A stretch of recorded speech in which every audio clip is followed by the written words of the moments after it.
Okay, तो I hope आपको ये चीज समझ में आ गया होगा। अब हम लोग आगे की तरफ मूव करते हैं। अगला है हमारा ट्रांजिटिव रिलेशन। ट्रांजिटिव रिलेशन देखिए क्या होता है।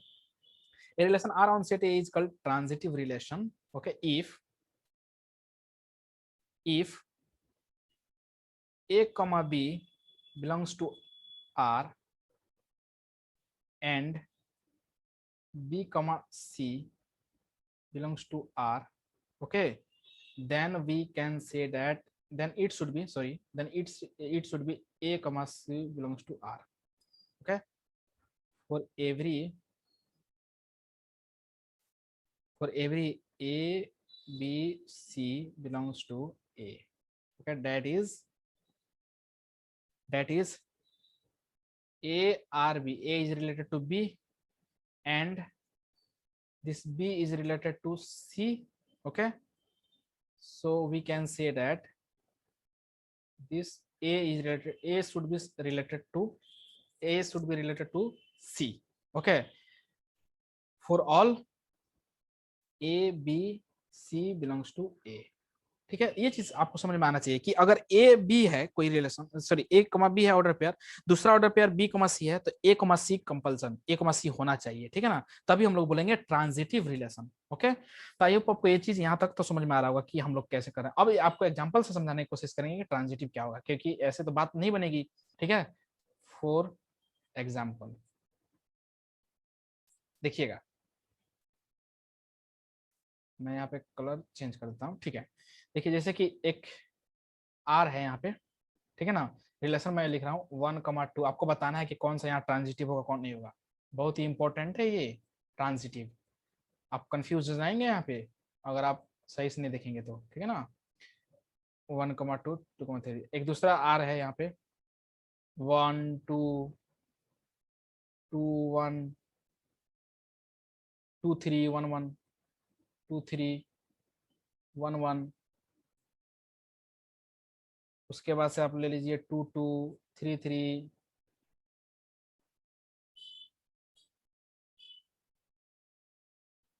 एक और आर ले लेते हैं यहाँ पे 1 2 2 3 1 2 2 3 1 1।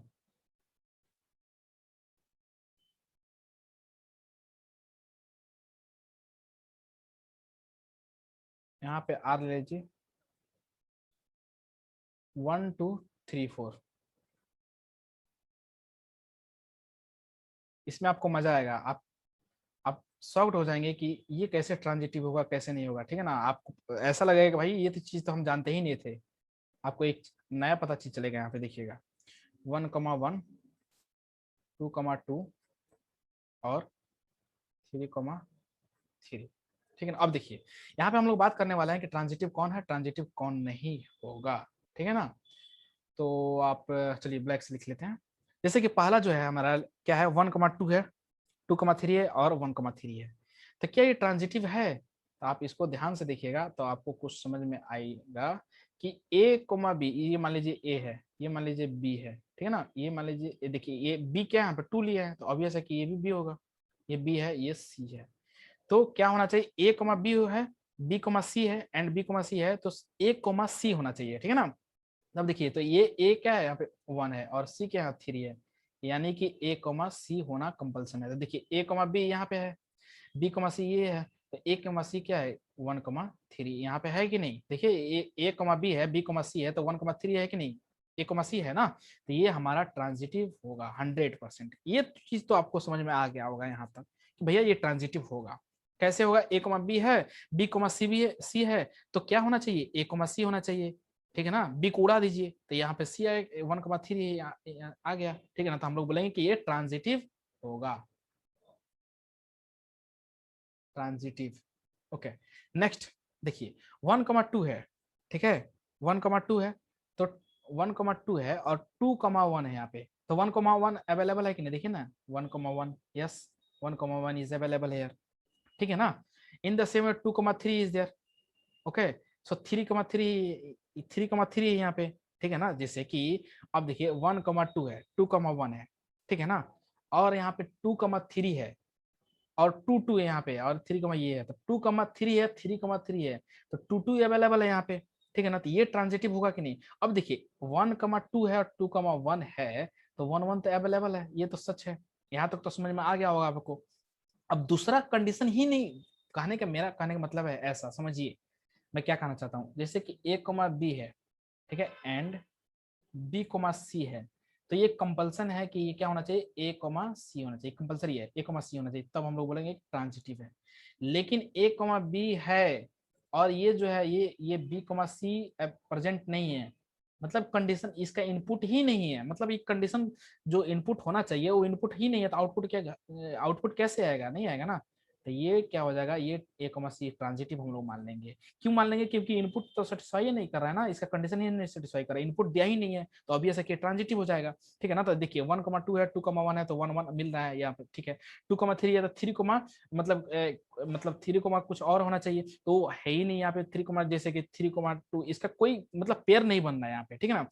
जैसे कि यहाँ पे देखिए 2,2 है, यहाँ पे देखिए 3,3 है, तो आप कैसे पेयर बनाइएगा, तो ये मतलब इसका जो है इनपुट, इसका जो है 2,3 है, लेकिन अगला जो है वो इनपुट यहाँ पे अवेलेबल नहीं है, जिसकी वजह से ये भी क्या होगा, ट्रांजिटिव होगा, ट्रांजिटिव होगा। तो आप बोलेंगे सर ये तो बहुत ही कंफ्यूजिंग है, कंफ्यूजिंग तो है, आपको ये चीज ध्यान में रखना है कि ए कोमा बी है, बी कोमा सी है, तभी जरूरी है ए कोमा सी। अगर ए कोमा बी सिंपल गिवन है और बी कोमा सी तो है ही नहीं, दूसरा पेयर नहीं है इसका, तो हम लोग आउटपुट कैसे लाएंगे भाई, बस आप समझिए ना, ए कोमा बी गिवन है, बी कोमा सी है, तभी तो ए कोमा सी लाएंगे। और ए कोमा बी गिवन है, बी कोमा सी है ही नहीं, तो ए कोमा सी कहाँ से आएगा, नहीं आ पाएगा ना, तो इसको डायरेक्टली हम लोग बोलेंगे ट्रांजिटिव, ठीक है ना। तो यहाँ पे कोई मतलब सोचने की जरूरत नहीं। अब देखिए 1,2, 2,3, तो 1,3 है अवेलेबल, यहाँ पे 1,3 अवेलेबल नहीं है, देखिए ना 1, ये मान लीजिए ए है, ये बी है, ये क्या है बी, ये सी, तो क्या होना चाहिए, ए कमा सी होना चाहिए, ए कमा सी होना चाहिए, यानी 1,3 भी यहाँ पे अवेलेबल होना चाहिए, जो कि एक 1,3 अवेलेबल नहीं है, तो ये क्या होना चाहिए, ये ट्रांजिटिव है, ये ट्रांजिटिव है, ये ट्रांजिटिव नहीं होगा, क्यों, क्योंकि 1,3 इज मिसिंग, इज मिसिंग, 1,3 यहाँ पे नहीं है, इसलिए ट्रांजिटिव नहीं होगा, ठीक है ना। अब बात करते हैं ये फोर्थ वाला, ये बड़ी मजा आएगा इसमें, इसमें बहुत मजा आने वाला है। 1, जो है ये 2 है, ठीक है ना, 1,2 है यहाँ पे, यहाँ क्या 3,2, ये सॉरी 3,4, ये ट्रांजिटिव होगा कि नहीं, यस ये ट्रांजिटिव होगा। सर कैसे, आप तो बोल रहे थे ए कमा बी होना चाहिए एंड बी कमा सी होना चाहिए, तो ए कमा सी का होना जरूरी है, यस बात तो सच है, ए कमा सी का होना जरूरी है, लेकिन कब, जब इनपुट अच्छे तरीके से दिया हो, ए बी दिया हो, बी सी दिया हो, तब ए सी का आना जरूरी है।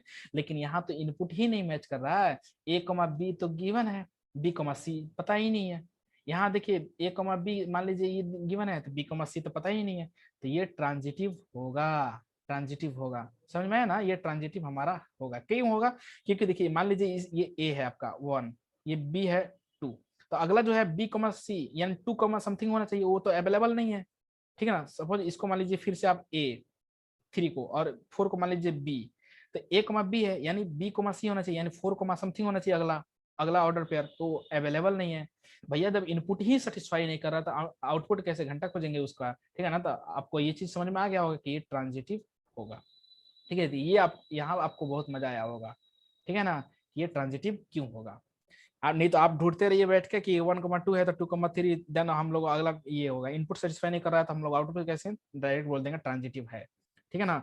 अब देखिए नेक्स्ट जो है 1,1 है, 2,2 है और 3,3 है, ये ट्रांजिटिव होगा, कैसे होगा भाई, 1,1 ये देखिए ना 1,1, इसका अगला पेयर क्या खोजिएगा, 1,1 खुद ही अपने आप में है, 2,2, 3,3, और हम लोग एक नोट करके यहाँ पे लिखे थे, बहुत ही इंपॉर्टेंट नोट है, देख लीजिए यहाँ पे, every identity relation is reflexive, sorry इससे जस्ट पहले लिखे थे यहाँ पे, हाँ यही तो है हमारा, every identity relation will be reflexive, reflexive होगा, वो सिमेट्रिक भी होगा और ट्रांजिटिव भी होगा, यही तो बोले थे ट्रांजिटिव होगा वो, ठीक है ना, ट्रांजिटिव होगा, तो ये हमारा क्या होगा, ये रिफ्लेक्स, ये क्या है आइडेंटिटी रिलेशन है, 1,1, 2,2, 3,3, तो ये क्या होगा हमारा ट्रांजिटिव भी होगा।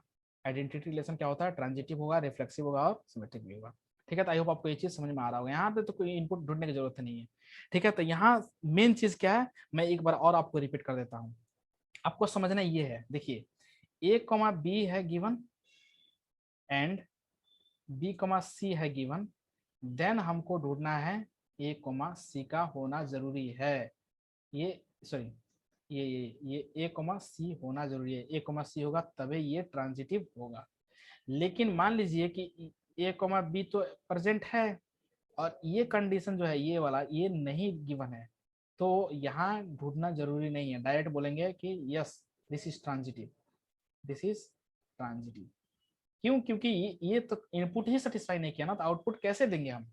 ठीक है, तो आई होप आपको यह चीज समझ में आ गया हो, बहुत लेक्चर दे दिए यहाँ पे। ठीक है, अब आगे की तरफ हम लोग मूव करते हैं। इक्विवेलेंस रिलेशन ये इंपॉर्टेंट है, ठीक है ना। इक्विवेलेंस रिलेशन बहुत इंपॉर्टेंट है ये, क्योंकि ये मिक्सचर है, ठीक है ना, सबका सबका कॉम्बिनेशन इसमें होता है। तो equivalence relation, a relation R on set A is called